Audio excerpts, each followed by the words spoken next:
नमस्कार, मैं डॉक्टर ग्रीवा माकड़।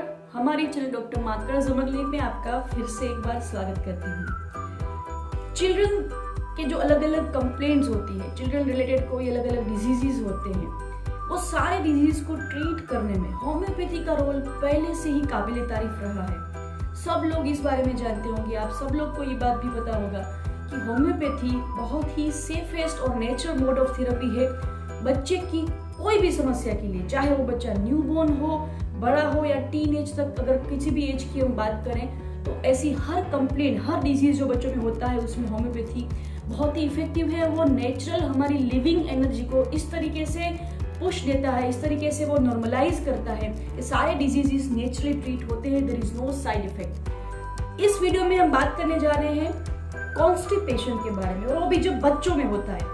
ऑब्वियसली आप सब अगर पेरेंट हो तो आपको पता है कि जब बच्चों में कॉन्स्टिपेशन होता है, कब्जियत होता है, तो डेफिनेटली वो हैरान भी होते हैं, उनकी एपेटाइट लो हो जाती है। उसके रिलेटेड बहुत सारे अलग अलग कॉम्प्लिकेशंस भी हो सकते हैं। अगर बच्चों किसी को कॉन्स्टिपेशन है, कब्ज रहता है, तो डेफिनेटली आगे जाके थोड़ा बहुत पाइल्स है, फिशर है, ऐसी भी कंप्लेंट्स आती है। क्रैक्स पड़ जाना, एनल फिशर हो जाना, वो सब कंप्लेंट्स कभी कभार बच्चों में होती है।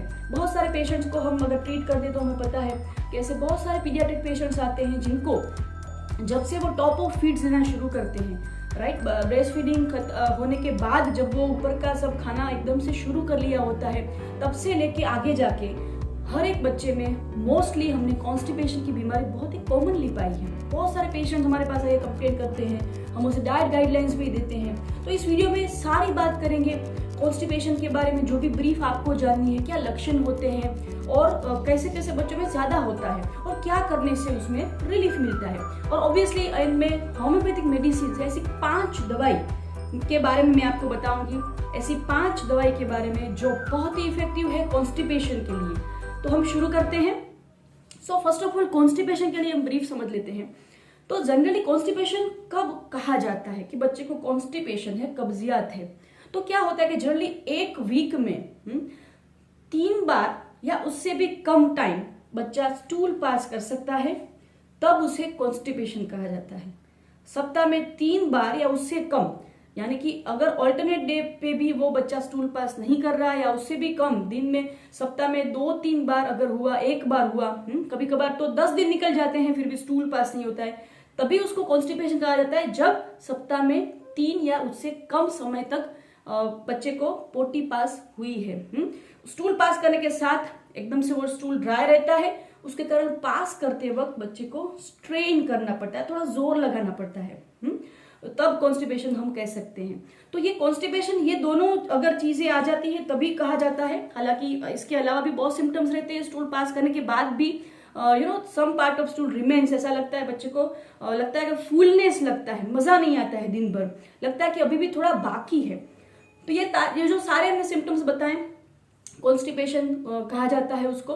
उसके बारे में मैं और थोड़ी जानकारी देना चाहूंगी कि डेफिनेटली एक ये साइकिल हमने देखी है हमारे पीडियाट्रिक पेशेंट्स में कि एक बार अगर स्टूल धीरे धीरे उसका कब्जियत होना शुरू हो जाता है, तब जनरली क्या होता है कि बच्चा खुद जो ड्राई हो जाता है स्टूल, उसके कारण जो उसे तकलीफ पड़ती है पास करने में, उसके कारण मन में कहीं पे उसमें डर बैठ जाता है कि अभी मुझे फिर से थोड़ा स्ट्रेन करना पड़ेगा, मुझे थोड़ा पेन होगा, मुझे बर्निंग होगा, और वो घिसावरा भी हो सकता है, क्रैक्स भी पड़ सकता है। तो ये डर के कारण बच्चा पास करना अवॉइड करता है। कभी कभार प्रेशर नेचुरली आता है फिर भी, तो ये होता है। तो क्या होता है कि ऑब्वियसली एक नेचुरल विशियस साइकिल बन जाती है, तो बच्चा रिफ्रेन करता है, नेक्स्ट टाइम स्टूल पास करने के लिए प्रेशर होता है फिर भी नहीं जाता है।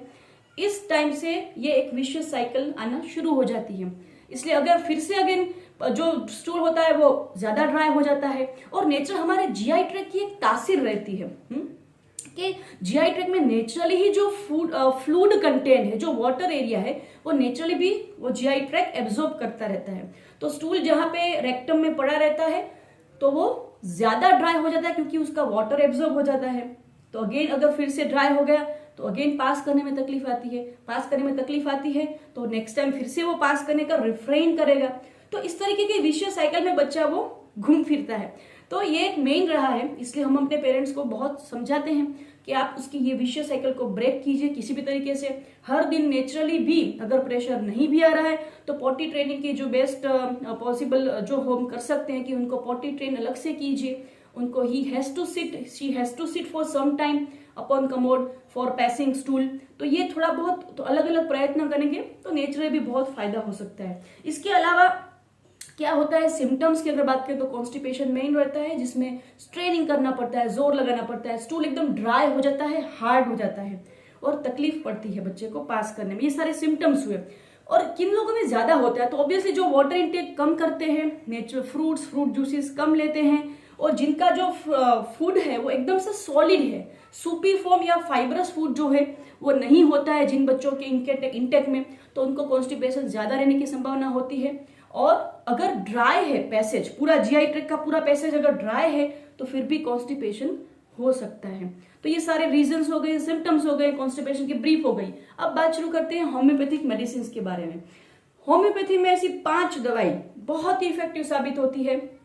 हम एक बार वन बाय वन सबके बारे में ब्रीफ लेंगे। तो first important medicine is nux vomica. Nux vomica बहुत अच्छी दवाई है।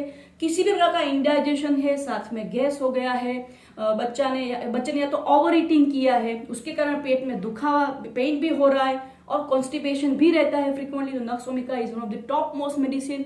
किसी प्रकार जैसे किसी ने ब्रेड खा ली, किसी ने एकदम से फर्मेंटेड फूड खा लिया, किसी ने एकदम से बाहर का खा लिया, उसके बाद जो इंडाइजेशन होता है, सब में अच्छी दवाई है। उसका एक स्पेसिफिक कैरेक्टर है जो बच्चे में पाया जाता है कि जब भी डिजायर होती है स्टूल पास करने की, फिर भी हर वक्त ऐसा लगता है, स्टूल पास थोड़ा बहुत करता भी है बट हर वक्त लगता है कि स्टूल अभी भी इतना पास नहीं हुआ। He goes again and again for potty. तो ये एक सिम्टम रहता है, ये सिम्टम पाया जाता है, तो nux vomica is best medicine. उसके अलावा एक और मेडिसिन है करके bryonia. Yes, bryonia is very good medicine for any kind of dry and hard stool. Strain करना पड़ता है स्टूल को पास करने के लिए, स्टूल एकदम ड्राई है और एकदम से हार्ड है, लाइक बर्न्ट हो गया है, इतना वो ड्राई हो जाता है, उसका पैसेज भी ड्राई रहता है और नेचुरली भी बहुत दिन हो गए होते इसलिए स्टूल भी ड्राई बन जाता है, लाइक एकदम से जला हुआ कुछ पड़ा है ऐसा लगता है जब रोटी पास होता है। तो ये अगर कैरेक्टरिस्टिक मिलती है तो bryonia is top most medicine, आराम से ले सकते हैं। और हमारे बहुत सारे पेशेंट्स को ये मेडिसिन में जो आपको बता रही हूँ अपने एक्सपोजर के बाद बहुत ही इफेक्टिव मेडिसिन है ये 5। सो दूसरी हुई ब्रायोनिया। तीसरी अगर बात करते हैं alumina. Alumina is again wonderful medicine. जिन बच्चों में हमें हिस्ट्री मिलती है कि they are bottle fed babies, उन्होंने ब्रेस्ट फीडिंग बहुत ही कम लिया है और ऊपर का मिल्क बहुत ज्यादा और लंबे अरसे तक लिया है, ऐसे बॉटल फेड बेबीज में alumina is top most indicated medicine और बहुत ही अच्छी दवाई है।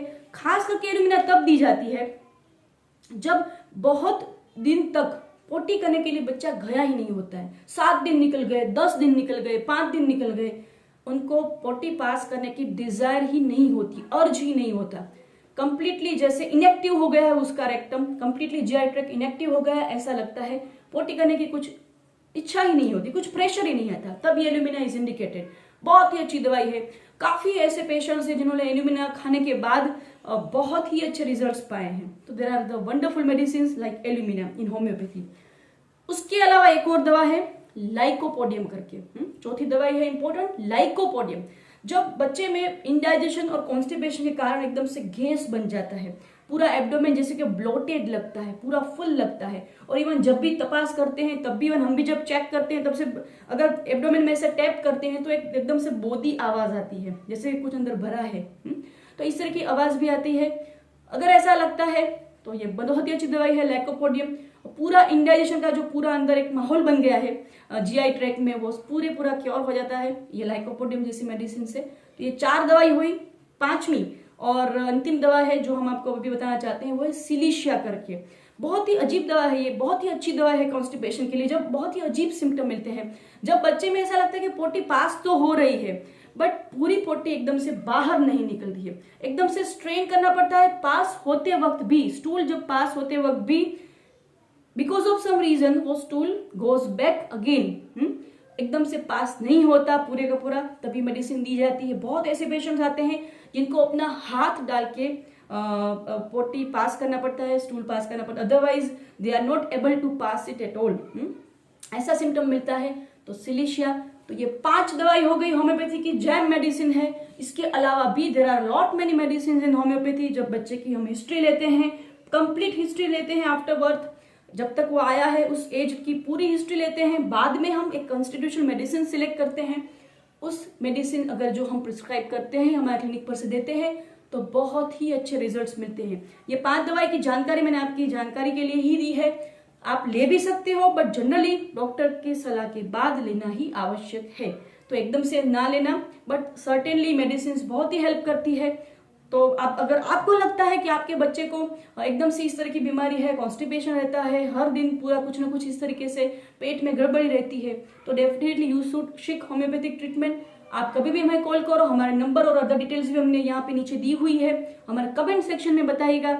हमारे बहुत सारे व्यूवर्स हमें अलग अलग कमेंट करके अपनी डिमांड रख रहे हैं कि हमें ये वीडियो बना के दीजिए, तो I am very grateful for that and I will surely make it in soon, right. So अब के लिए धन्यवाद, और कुछ भी हो तो हमारा संपर्क कर सकते हो।